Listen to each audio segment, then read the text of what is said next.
Shazam! Huh? Shazam! Huh? One more time. Shazam! Oh, crap! I blew out some more light bulbs, not again! What is up, everybody? Random Man here, bringing you my review for Shazam!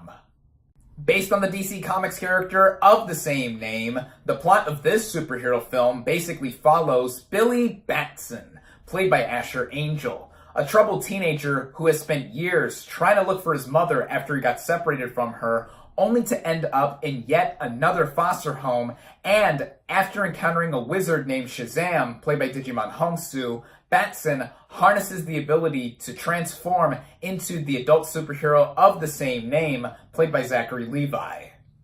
Going into this movie, I was really looking forward to it. Now, this is the 7th entry in the DCEU, and in my opinion, we've had a pretty spotty history when it comes to this franchise of films. To quickly run down my opinion on the past entries, Man of Steel I think is an okay film. Batman vs. Superman: Dawn of Justice I think is a bloated mess. Especially after revisiting it with its extended cut, it really didn't do much to improve the movie otherwise. Suicide Squad, I think, is easily the worst of these films. Another mess, but for various other reasons. Wonder Woman was the first film in this franchise that I genuinely really enjoyed. It's the only one I own on Blu-ray as well. And just on its own, it's an outstanding film that was more concerned with telling a story from beginning, middle, and end, rather than being connected to the rest of the DCEU slate. Justice League, I admittedly gave more credit than it deserved when I first reviewed it, but that was mainly me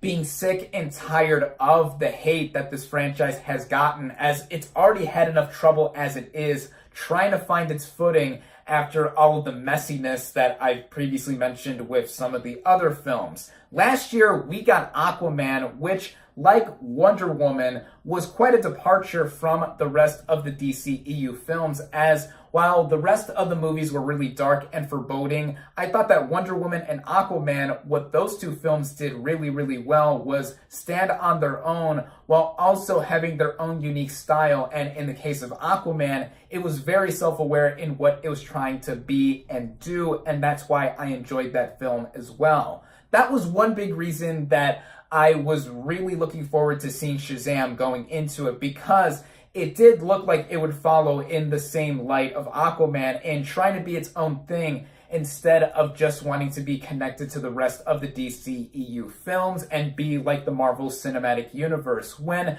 really that's not what this franchise should be in the first place. I also didn't know that much about the title character going into this film, who ironically was originally named Captain Marvel in the comics he originated from, and we just had a movie titled Captain Marvel come out a month ago from the MCU, specifically about Carol Danvers, but now we have the original Captain Marvel as Shazam in this film. I also really like the cast with Zachary Levi in the title role. I also feel like I'm one of the last people to review this movie, as 2 weeks ago there were early screenings by Fandango showing this film, and that's where a lot of the positive buzz for this movie came out of. That day I reviewed Jordan Peele's Us, and I didn't want to get distracted by all of that, but now here we are. I have just seen the movie, and let's just get on with the review.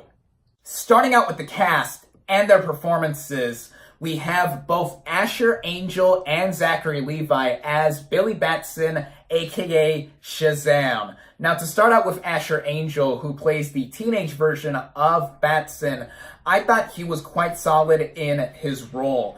This is a character who is clearly troubled, and he is desperately trying to look for his mother after he got separated from her years prior to the events of this film.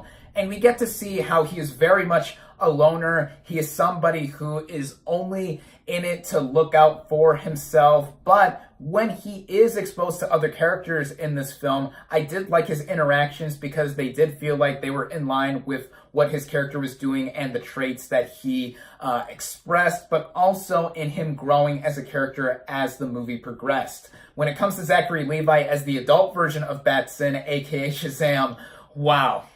I'm already a fan of Zachary Levi from years prior, and I thought that he was perfect for this role. He was born to play Shazam. A lot of people have already mentioned this in their reviews, but I very much agree that Levi was channeling Tom Hanks in Big, with the childlike mentality inside an adult really gleaming through, or in the specific case of Levi as Shazam, he's literally a child inside an adult superhero's body. He also reminded me of Will Ferrell in Elf, where Buddy the Elf's character is also very much a man-child, and this is saying something for me because I personally think Will Ferrell as Buddy the Elf is the best role he has ever done, and I think that this will probably be a signature role for Levi. Other supporting players here include Mark Strong as Dr. Thaddeus Savina. He is the villain of the film, and when it comes to Mark Strong and past roles he has done,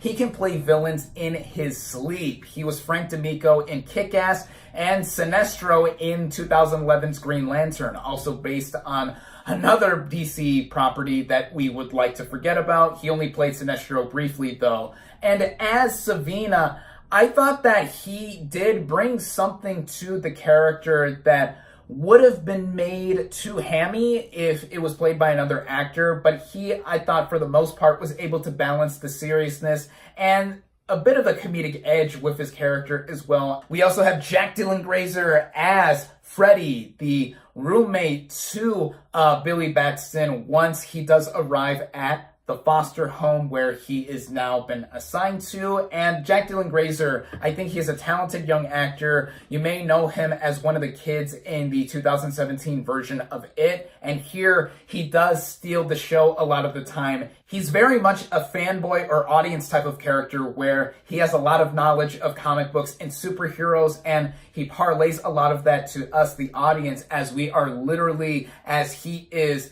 experiencing Shazam being his roommate and all the other antics that go along with that. Digimon Hongsu plays Shazam, the wizard who gives Billy Batson his powers, and for the brief screen time he had, I thought he was both funny and distinct with his appearance. There's also the rest of the foster family of Billy Batson's in this film. Collectively, I thought that they were really sweet, such a heartwarming family. I have to give specific shout-outs to everybody, though, such as Grace Fulton as Mary, Ian Chen as Eugene, Javon Armand as Pedro, Faith Herman as Darla, Cooper Andrews as Victor, the father, and Marta Milans as Rosa. All of them really do make up such a believable and caring family, specifically in the case of all 5 kids. Freddy, most notably, they do have their time to shine with both Billy and each other that really made them feel more like a genuine family unit. So overall, when it comes to the cast in this film, everyone here, I think, does a superb job, but of particular note has to go to Zachary Levi, Asher Angel, and Jack Dylan Grazer. The writing of this film is brought to us by Henry Gayden, who wrote the screenplay for this movie and also brought us the story with Darren Lemke. And what I thought these two were able to do in crafting the plot of this movie was something that was very accessible for someone like me, as I've mentioned in the past, who is not really that in tune with comic book culture. And I say this while wearing a Superman shirt, as I mainly know these characters through the realm of pop culture, and I do have a lot of friends and family who are more into this kind of comic book stuff than I am. Though, again, I am into a lot of the popular characters that have come into the pop culture lexicon. But going back to the writing, the way this movie is on paper did make it seem like it was a movie from a time gone by, specifically from the 1980s in its tone and feel, which very much had me hooked right off the bat in watching this movie. And when we got to the present day sequence where we do see teenage Billy Batson on the run from his previous foster homes and then ending up at the foster home that has Freddie and all the other foster kids living with him, this immediately set up something that was relatable in the sense that this is a character who really wants to belong somewhere, yet he outwardly expresses that he is very much a loner and that he can take care of himself. But really, in actuality, as a character, he just wants a sense of belonging, especially since he is trying to look for his mom, after all, to feel close to somebody. And then when it comes to the rest of the superhero attributes with this film, that is all weaved into this narrative quite seamlessly, I thought. Especially when it came to the villain of the movie as well, Thaddeus Savina. And then once we do see Billy Batson become Shazam and Zachary Levi then appears into the movie, that's when the film really gets going. As a lot of the marketing of this movie showed, it veered in a lot of comedic territory all over the place, which surprised me a bit for how far this movie went, not just in terms of its jokes and how adult they were, although they did contribute to the overall enjoyment and fun of this film, but also in how this movie really did go further than what Aquaman did last year in really being self-indulgent in what it was trying to portray. And I, for one, think that is one of the best things this movie has done, and even in comparison with the rest of the DCEU, it felt like it had a singular vision in doing what it set out to do, with this movie directed by David F. Sandberg. Now, this is a director who is previously known to have directed horror films such as Lights Out. I, for one, have personally never seen a single film that he has directed, so I literally went into this movie with this being my first exposure to his directorial efforts. And I, for one, think that the direction and all-around vision he had for this movie did make it feel like it was something unique and all-around refreshing for what this franchise needed in the first place. I have to go back to the comedy again, as I was cackling out loud with laughter throughout this film. And like I've mentioned before, a lot of the jokes did teeter around the edge of being adult, but that contributed to the overall tone of this movie, feeling like it is from the 1980s, and it's akin to movies such as Gremlins, The Goonies, anything like that that was pre-PG-13 that would not pass for PG. At least today, it wouldn't pass for PG, since we do have the PG-13 rating, but all of what this movie did with its comedy really did help move along the story, making it feel so different again from the other DCEU films. I cannot emphasize that enough, as this is an injection of fun and all-around energy that this movie had. That's what this movie really brimmed with its literal electrifying performances from Levi, Asher, and Grazer, but also with this movie's visual look too. The movie, going into its technical merits, had a look that made it feel very grounded, very realistic. When it came to the actual showcase of the superpowers that Shazam had, also with Thaddeus Savina, and then also the 7 deadly sins that are associated with the universe that Shazam had set up.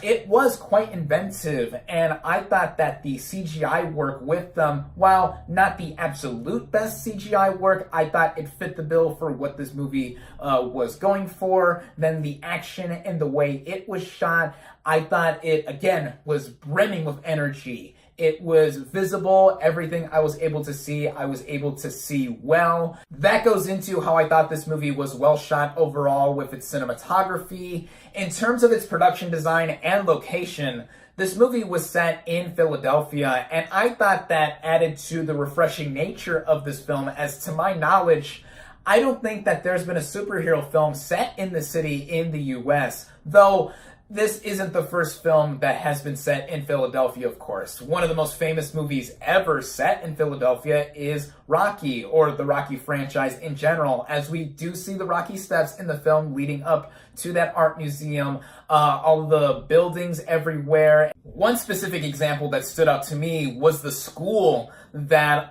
Billy and his foster siblings all went to. It's huge, and it's apparently a school for all ages from what I was able to take in from the movie, as the children in Billy's foster family all range from being grade school to high school aged. So that was something that I thought was pretty unique as well. The original score by Benjamin Wallfish did feel like a score that you would hear in a superhero film, but I thought it fit this movie really well, especially with the specific tone that it was going for, and the way this movie was edited together with certain cuts and scene transitions. I thought that was executed to a solid extent. And speaking of editing and the way this movie ran along in its pacing, the movie ran for about 2 hours and 12 minutes, I believe. Yeah, it's a little over 2 hours, and I thought it mostly ran well. I thought that it was getting a little long towards the end, mainly with its third act,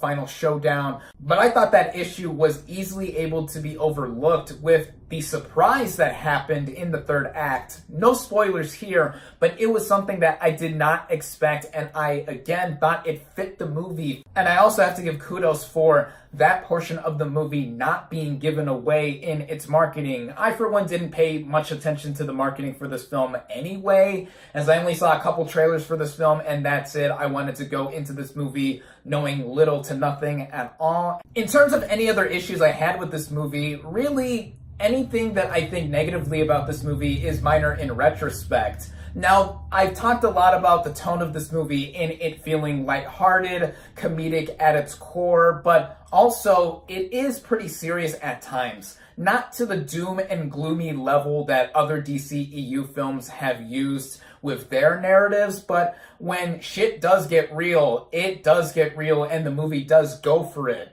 I thought at times that tone was imbalanced, specifically when it came to the villain of the movie, Thaddeus Savina. Again, without giving any spoilers, we are introduced to his character in the opening scene of this film, and then we see him years later in the present day and what he was trying to do since the opening scene of this film. And the way it all came together, I thought that it was a little bit sloppy in how it was trying to balance it all. Mainly, I thought the tone was just right when it came to Batson and his side of the film's narrative, especially when it came to his foster family and him being the adult version of himself, played by Zachary Levi as Shazam. But back to the villain, one could say that Savina is a generic villain, but I, for one, think that it is Strong's performance that does elevate the material that he was given, and I do think he is one of the better villains in the DCEU. Speaking of that, too, if you couldn't already tell how enthusiastic I am about this film, I think that this is one of the better DCEU films that we have gotten to date. I really enjoyed Shazam overall. This is a film that simultaneously pokes fun at the superhero genre while also having a lot of fun with it. And this is one of the most fun superhero films that I have seen in recent memory. And though I did enjoy Captain Marvel as well, I would say that I would rather go back and see Shazam again, and I enjoyed Shazam more than Captain Marvel. I'm actually debating if I enjoyed this or Wonder Woman more, but for sure, between this, Wonder Woman, and Aquaman, all three of these films are in my top 3 favorite DCEU films thus far. And Shazam really is one of the more standout ones within this franchise and to the rest of the superhero genre in recent memory. I definitely recommend Shazam. Psst, by the way, there are mid and post-credit scenes after this film. You know what to do. Stay for those. My final verdict for Shazam is 4. out of 5 stars. Thank you all, as always, for watching. Be sure to like this video, comment on what you thought of Shazam, social media links in the description, subscribe to my channel for more, and I'll catch you on the next movie review.